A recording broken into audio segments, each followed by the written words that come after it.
Bueno, desde la plataforma contra la represión y por las libertades estamos aquí porque queremos convocar a una manifestación el próximo día 29 frente a Delegación de Gobierno Oviedo a las 7 de la tarde.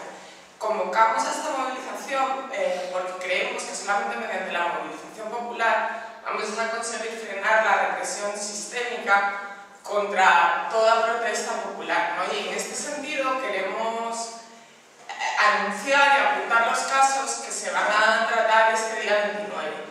La denuncia del montaje policial que sufren 3 comunistas del PCP y los PJC en Barcelona,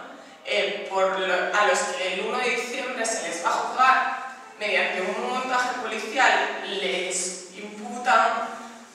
un delito de atentado y les piden 3 años y 10 meses de cárcel.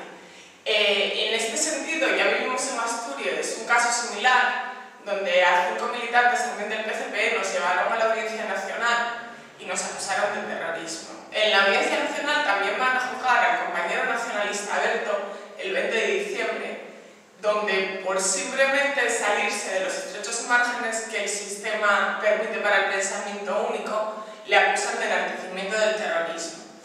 En el mismo sentido de represión general y sistémica contra toda protesta, se enmarca el juicio que un militante de la CSI tuvo por participar en la manifestación del 1 de mayo,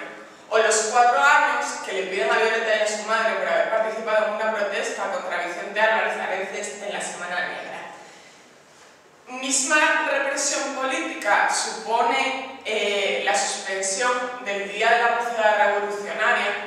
que la organización de Arreo organizaba el Arreo y que también fue prohibido después de tener todos los permisos burgueses por el gobierno del PSOE.